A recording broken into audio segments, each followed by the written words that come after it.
What's up, everybody? Bill with Honest Open Permaculture, Hop Farm, and I'm out here in the back field with the garden beds and the chicken tractors, and we're going to be planting the last hoop house we have here, the last low tunnel, and I want to show you how I'm planting it.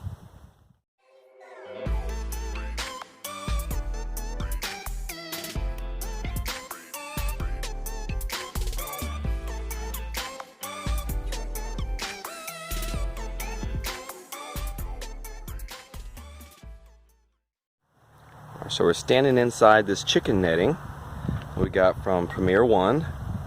I'm surrounding these little low tunnels, these little hoop houses, with the electric netting. It's not electrified yet, but it is keeping the chickens out and it's keeping the deer out. We've got chickens 10-20 yards away. They have not broken in to eat any of the vegetables. So I'll show you what I got started already on how it's looking.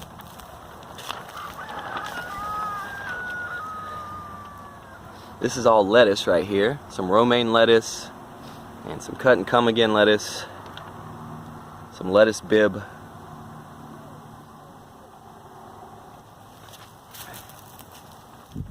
Last time what I did was, if you saw my last video, I'll link it down below. Maybe I'll throw it in the iCard up above. Like I said, I raked all this mulch aside and then planted in it and then pushed the mulch back. This time, we're going to do it a little bit different. Let's do it. Alright, so instead of raking aside the mulch and then planting, now all I'm doing is, let me move you back just a bit. I'm going to space my planting about 6 to 8 inches apart, which is about the length of this. So here, what I'm going to do is just brush aside a little hole, brush aside the mulch,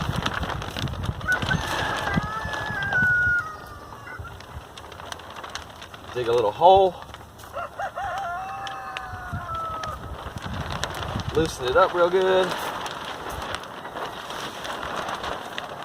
I'll take one of the starts. I just watered these, so they're good and watered. I won't need to water them when I put them in the ground. Also, check your starts. There's like 2 or 3 in here, so I'm going to pinch 2 of them out. Leave the strongest one in there. Any dead leaves, or dying leaves, I'm going to go ahead and take those off. They'll do nothing but weigh the plant down. The plant's trying to help the leaf get better and everything, but take it out there to just work on producing more leaves.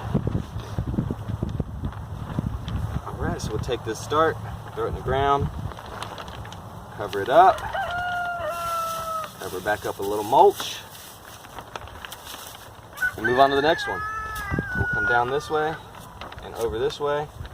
So we're looking about right here in the hole. Brush the mulch aside. I got cardboard down here, so I'm going to pull the cardboard aside.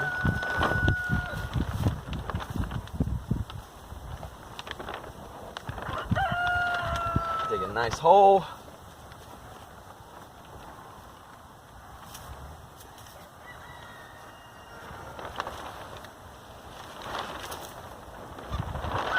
Take a start.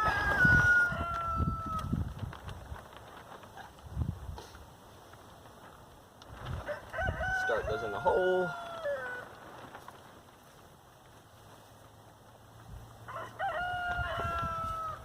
Cover back up. Push the mulch aside. Push the mulch back over.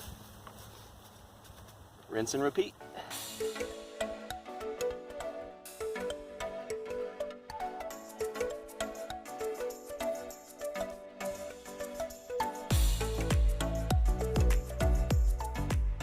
If the plant's a little root bound like this one, brush it up. Gonna make sure the roots loosen up a little bit so it can expand easier.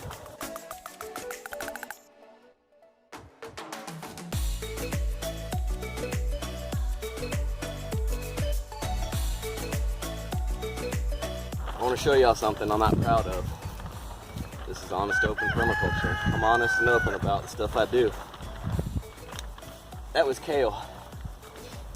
soon as I brought it down here, I left it on my mower, right on the seat of the mower. Wasn't paying attention to it, down here doing other stuff. I look up and there's chickens devouring the kale. All over the mower. They were pulling these out. I'm gonna plant them anyways. Kale's pretty resilient. Kale's one of those things you can just keep harvesting off of and keep harvesting off of as long as you don't chop it down. So I'm gonna plant it and I'm gonna see how it does. I think it's gonna make a comeback. It may take a little bit longer than a healthy kale, but I think these things will make a bounce back.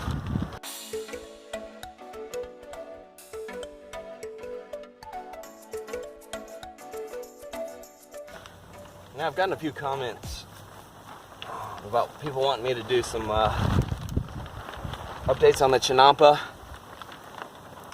There's another YouTube channel, Edible Acres, I believe it was, that gave me a really good point, or it had a really good point on the Chinampas, is that he was pointing out that they might not be Chinampas.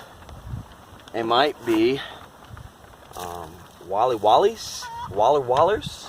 I'm sure I'm butchering the pronunciation of it, like I did Chinampa at the beginning. But I'm going to be doing an update soon. We haven't been getting as much rain lately, so I'll be able to get in there and do some work to it.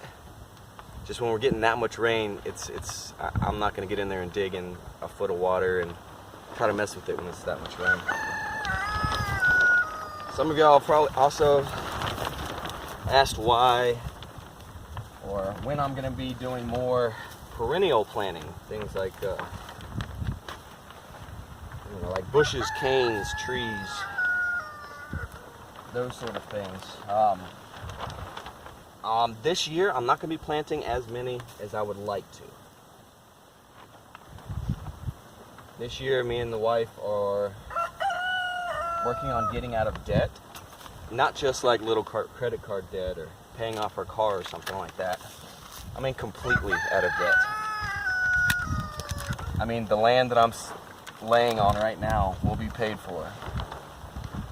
Not a 30-year mortgage, not a 15-year mortgage. We'll be done in a couple years. As long as we keep to our plan and keep making as much cash as we can the next year to 2 years. So that is one reason why I'm not planting perennials. Is because perennials take a long time before you can turn them over and start making money off them. If that's your goal. A fruit tree takes years before it's going to really start producing. Same with a bush, a blueberry bush. It'll produce a little bit the first year, a little bit the second year. Third year really ramps up. But it takes years. And right now, these annuals take months. And I can flip these annuals a lot quicker than I can a perennial plant. So I know some of y'all are wanting more permaculture type things, is what you're saying. I hear you, I understand. Permaculture just isn't perennial plant systems. Permaculture is much more than that to me. It's taking care of the land, taking care of the people, and giving a fair share to the people in the land. Nothing in those ethics says permaculture is only planting perennial plants. To me, permaculture is animal husbandry. Land, taking care of the land, taking care of the air, taking care of the water, taking care of the people that's on the land or around the land. Creating systems like nature has systems with our animals and the trees. So permaculture just isn't building a food forest. What I'm doing here, I consider permaculture. Even though I'm planting annual plants, this is a low, no-till, not destroying the soil type of way to grow food.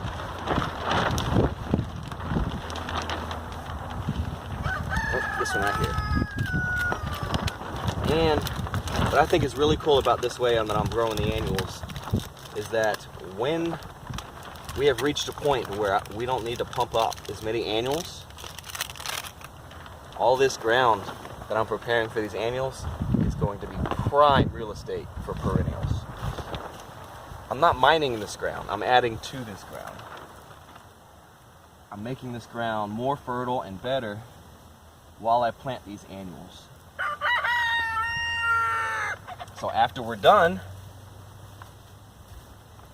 I can start to turn these garden beds, some of the market garden, back to Eden style market garden I have over there. That's going to be easily transformed into a perennial food system. So I'm thinking about it. I've got plans for it. But just this next year, I'm really going hard on the annual plants.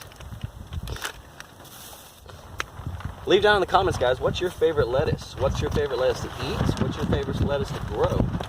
I'm interested to know what people are eating, people are growing, because that's what sells.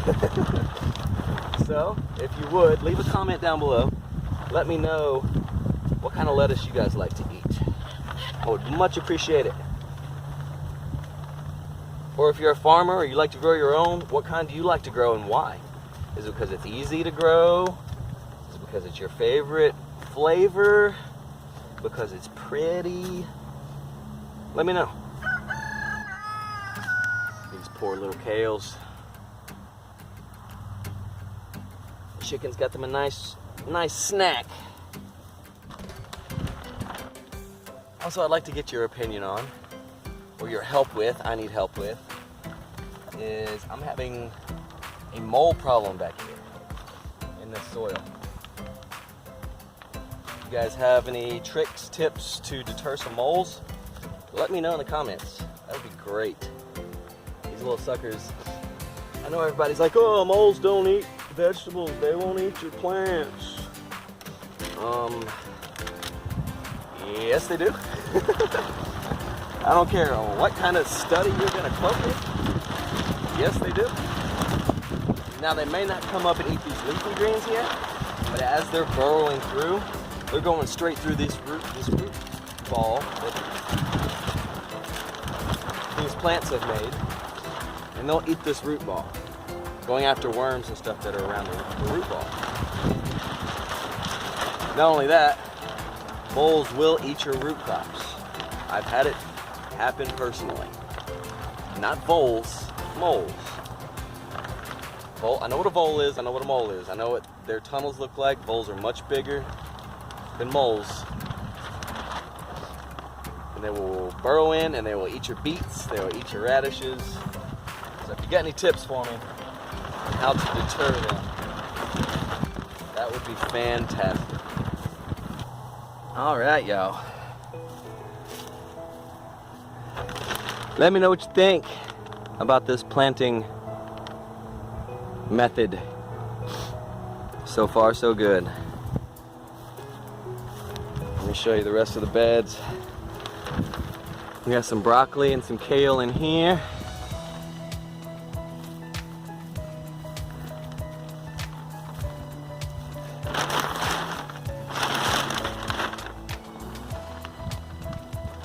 And here's some cabbage.